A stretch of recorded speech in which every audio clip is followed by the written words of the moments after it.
अरे प्रेरणा बहू, कितनी देर और लगेगी नाश्ता तैयार करने में? बस आ गई माँ जी। ये लीजिए आपका नाश्ता।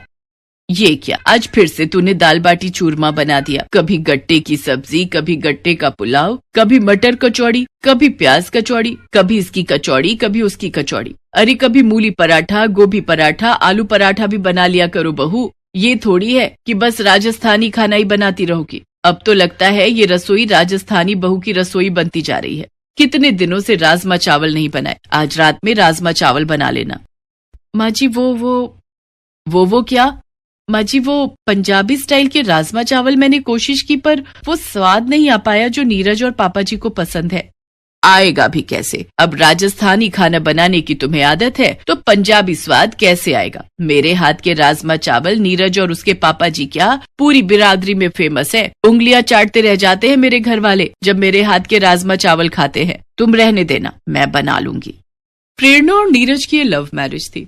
प्रेरणा एक राजस्थानी परिवार से आई थी, जबकि नीरज एक पंजाबी परिवार का लड़का था। दोनों की शादी बहुत मुश्किलों से हुई थी, क्योंकि प्रेरणा राजस्थानी थी जबकि उसकी सास सुजाता को एक पंजाबी लड़की ही चाहिए थी। इसी कारण जब भी प्रेरणा राजस्थानी खाना बनाती तो सुजाता उसे सुनाने लगती। पर प्रेरणा का स्वभाव बहुत अच्छा था। वो एक बहुत ही संस्कारी भरे पूरे राजस्थानी परिवार से आई थी। वो सुजाता का बहुत सम्मान करती थी।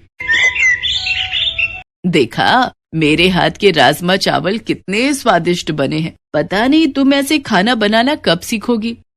अरे सुजाता, धीरे धीरे बहू सीख जाएगी।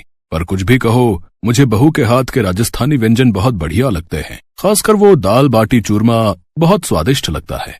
बहू, कल जब दाल बाटी चूरमा बनाओ तो मेरे लिए थोड़ा देसी घी ज्यादा डाल देना। ठीक है बाबूजी, मैं बना दूंगी। अभी सब लोग बातें कर ही रहे थे कि तभी नीरज के फोन की घंटी बजती है। नमस्ते बुआ जी, कैसी हो? हाँ, मम्मी पापा दोनों ठीक हैं जी। प्रेरणा भी बिल्कुल ठीक है जी। बुआ जी, मैं मम्मी से अभी बात करवाता हूँ। मम्मी, आशा बुआ का फोन है, बात कर लो। नमस्ते दीदी। नीरज की शादी में आप सबने बहुत रौनक लगाई। हमारी रोशनी बिटिया ने मेहंदी के फंक्शन में स्टेज पर जो डांस किया था उसकी वीडियो बनकर आ गई है। रोशनी को कहना। मैंने मेल कर दी है, रोशनी को आप बोल दो। क्या कहते हैं? रोशनी को मेल कर दी है? वो देख लेना, उसमें सगाई की भी है और शादी की भी सारी वीडियो और फोटो है। हाँ ठीक है, वैसे मैंने इसलिए फोन किया कि रोशनी की शादी की बात पक्की हो गई है और लड़के वाले उसका रोका करने के लिए आ रहे हैं, तो उसके मामा मामी और भैया भाभी का होना तो जरूरी है। आप, भैया, प्रेरणा और नीरज चारों समय पर पहुंच जाना। शाम का फंक्शन है तो सुबह ही आ जाना। प्रेरणा रोशनी को तैयार वगैरह कर देगी। ठीक है दीदी, हम पहुंच जाएंगे। वैसे लड़का क्या करता है? लव मैरिज है, वही राजस्थानी फैमिली जिसके बारे में मैंने तुम्हें पहले बताया था। अब क्या करें, बेटी की खुशी जिसमें है। वैसे लड़का बहुत अच्छा है, घराना भी बहुत अच्छा है। मैंने फंक्शन के लिए राजस्थानी पकवान का ऑर्डर दे दिया है। वो लोग खुश हो जाएंगे राजस्थानी पकवान खाकर। राजस्थानी लड़के का नाम सुनकर सास प्रेरणा की तरफ देखने लगती है। हाँ वो तो है, अब हमें ही देख लो, हमने भी तो बेटे की खुशी देखी। खैर ठीक है दीदी, हम समय पर पहुंच जाएंगे और कोई काम हो तो फोन कर लेना। क्या हुआ सुजाता, दीदी ने रोशनी का रिश्ता तय कर दिया क्या? हाँ, हम सबको परसों सुबह वहाँ पहुँचना है। राजस्थानी परिवार का लड़का है। हमारी रोशनी राजस्थानी परिवार में जाएगी। एक बेटी लेकर आए हैं राजस्थानी परिवार से, अब एक बेटी राजस्थानी परिवार में जाएगी। अब तो आदत डाल लो राजस्थानी व्यंजन खाने की। वहाँ रोके में भी दीदी ने राजस्थानी व्यंजन ही मंगवाए हैं। सब लोग रोशनी के सगाई के फंक्शन में पहुँचते हैं। क्या हुआ आशा दीदी, आप इतनी परेशान क्यों हो? और जीजा जी कहाँ हैं? क्या बताऊं विनोद, मैंने तुम्हारे जीजा जी के हाथ राजस्थानी पकवान को ऑर्डर किया था, वो लेकर आ रहे हैं। पर रोशनी की सास का अभी फोन आया है। लड़के की दादी भी फंक्शन में आ रही है। उन्हें बाहर के पकवान खाने की आदत नहीं है, वो तो घर का बना राजस्थानी खाना ही खाती हैं। अब हम में से किसी को राजस्थानी खाना बनाना नहीं आता, अब कौन बनाएगा? कुछ ही देर में वो लोग पहुंचने वाले होंगे। बुआ जी, मैं कुछ कहूँ? प्रेरणा बहू, बड़ों के बीच में अब तुम क्या राय दोगी? तुम्हारे पास क्या इस समस्या का हल है?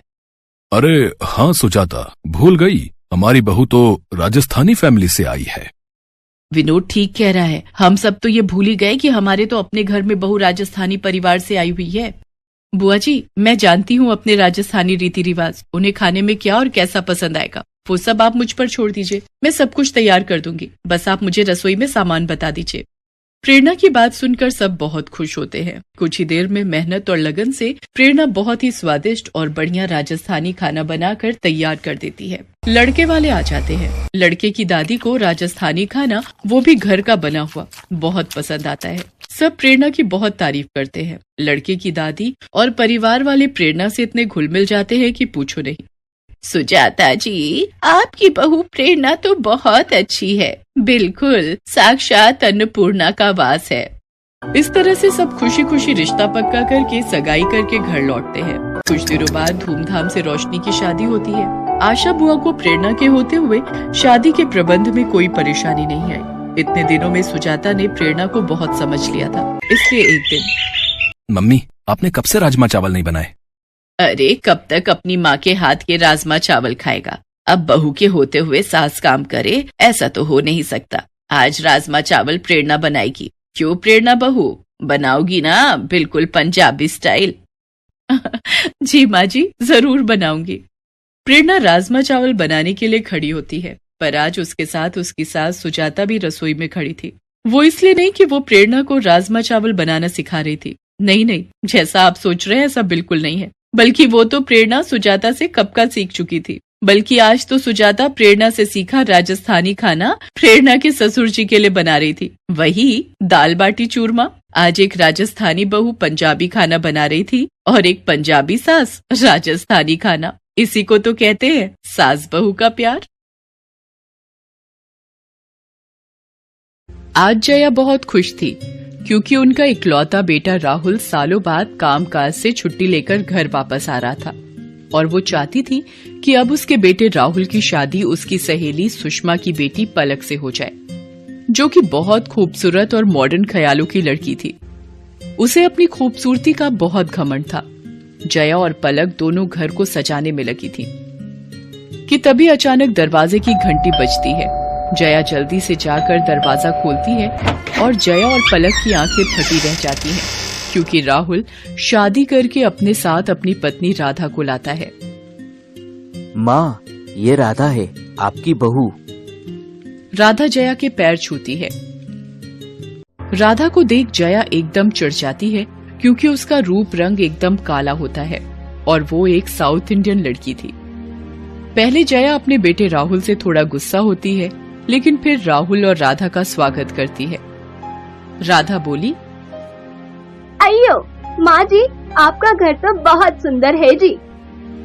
राधा का काला रंग रूप देखकर जया की सहेली सुषमा हंसते हुए ताना मारते हुए कहती है, हाय राम जया, तू तो कहीं मुंह दिखाने के लायक ही नहीं रही।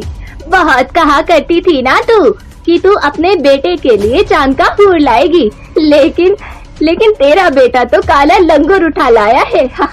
चल बेटी पलक, अब यहाँ रुकने का कोई मतलब नहीं। ताना देकर सुषमा वहाँ से चली जाती है।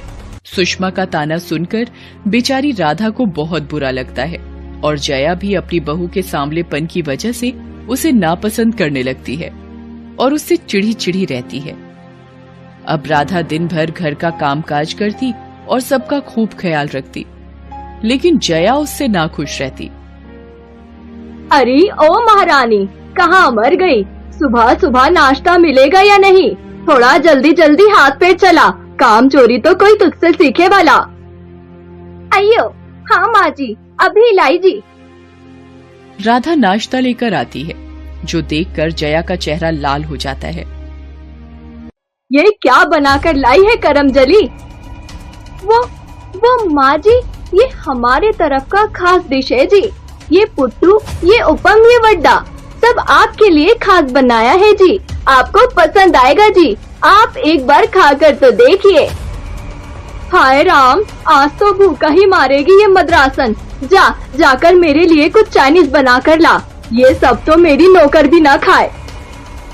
राधा रोते हुए बोली, अयो माँ जी, माफ करना, पर वो सब तो मुझे बनाते नहीं आता जी। हाय राम, ना जाने किस पाप के बदले ये मनहूस मेरे गले पड़ गई। चल हट, अब जा यहाँ से, मुझे किटी पार्टी में जाना है। जया जानबूझकर बार बार मौका ढूंढकर राधा की बेइज्जती करती ताकि वो परेशान होकर घर छोड़ दे।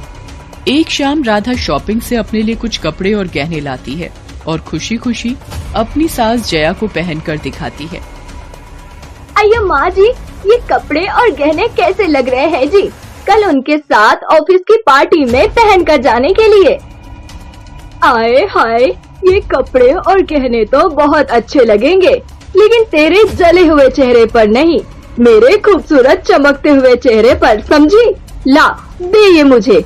बड़ी आई तैयार होकर पार्टी में जाने वाली, इसे पहनकर आज मैं किटी पार्टी में जाऊंगी।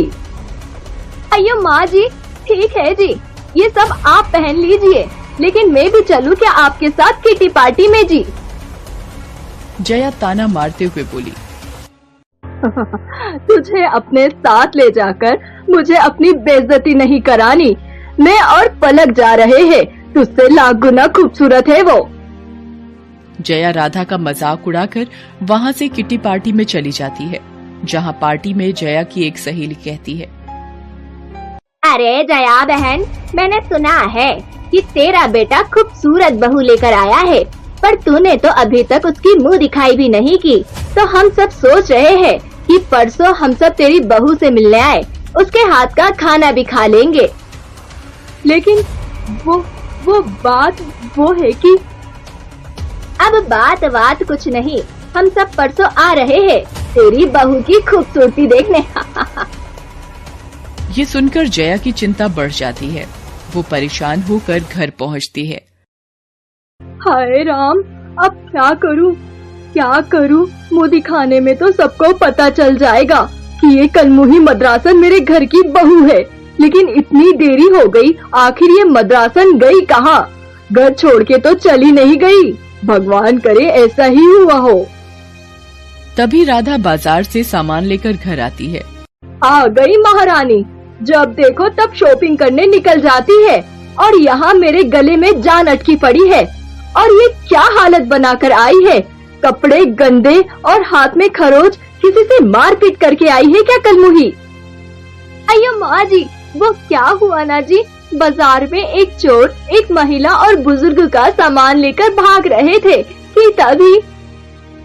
अच्छा ठीक है, समझ गई, अब ज्यादा मुंह मत चला, मैं बहुत चिंता में हूँ इस वक्त। माँ जी, ये आपके लिए, आपके घुटनों की दर्द की दवाई और ये आपका चश्मा ठीक करवा कर लाई हूँ। और माँ जी, एक आज बाबा मिले थे, उन्होंने ये मिट्टी दी है, बोला बहुत चमत्कारी है ये, इसे चेहरे पर लगाने से मैं गोरी हो जाऊंगी जी।